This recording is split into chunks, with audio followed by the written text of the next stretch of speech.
Monsieur le Président, mes chers collègues, ce rapport présente un état des lieux des actions mises en œuvre en cohérence avec le plan climat-air-énergie adopté en 2017. Et je souhaiterais faire un commentaire sur le volet mobilité.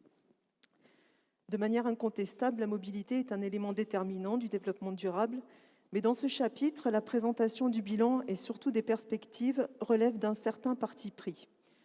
En effet, on aurait presque l'impression que le schéma des mobilités est déjà révisé. Ainsi, l'extension de la ligne D vers Saint-Médard est tellement assurée d'être réalisée qu'elle apparaît même dans les éléments de bilan. Quant au paragraphe intitulé « Ce que nous allons faire », que l'on aurait pu sous-titrer « Seulement ce que nous aurons décidé », dans ce paragraphe, donc, on est à fond sur les mobilités actives et aucun mot sur les autres extensions de tram. Omission ou prédiction, c'est à voir.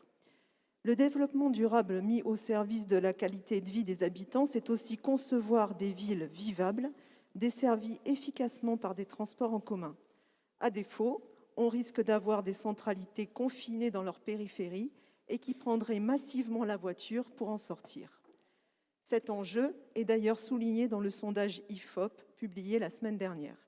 Les métropolitains interrogés plébiscitent les extensions de TCSP prévues et réclament des transports en commun fiables.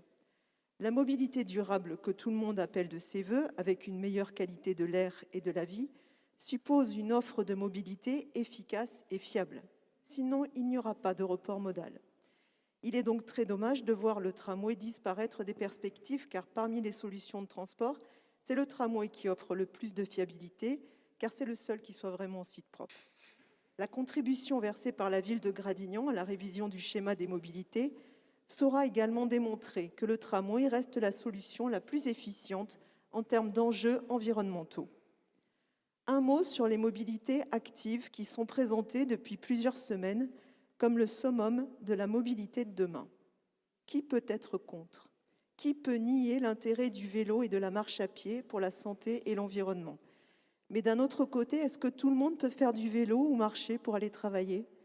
Alors donc, quand vous êtes une ville de la périphérie métropolitaine en extra-rocade et que vous n'avez pas de TCSP, vous devrez, pour vous rendre sur votre lieu de travail à Bordeaux, faire un périple de 20 km à vélo, quel que soit le temps, quel que soit votre âge et quel que soit votre état de santé. Tant pis pour vous si vous n'avez pas la chance d'habiter le nouveau centre bioprogressiste et hygiénique de la métropole et d'avoir la possibilité de cheminer 15 minutes à pied pour effectuer votre trajet professionnel. La tonalité du discours officiel initié par la nouvelle majorité nous promet de nombreuses inégalités entre les métropolitains. Et les inégalités se creusent déjà dans le traitement des dossiers, par exemple. Un an après, les 3 projets qui étaient dans les starting blocks du SDODM sont traités de manière inégale et sans justification réelle, et avant même que la réflexion sur la révision du schéma des mobilités ait rendu toutes ses conclusions.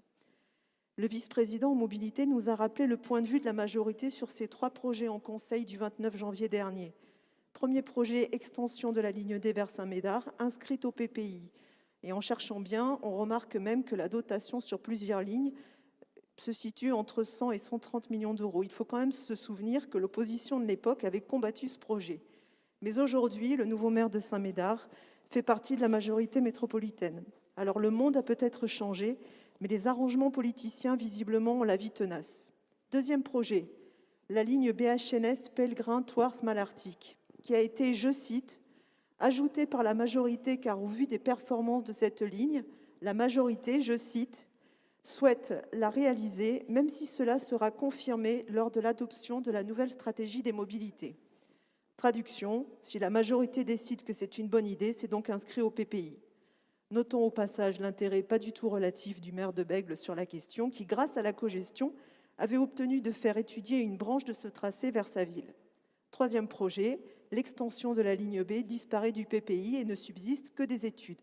Ce projet n'est donc pas traité comme les 2 autres, et les justifications invoquées laissent perplexe.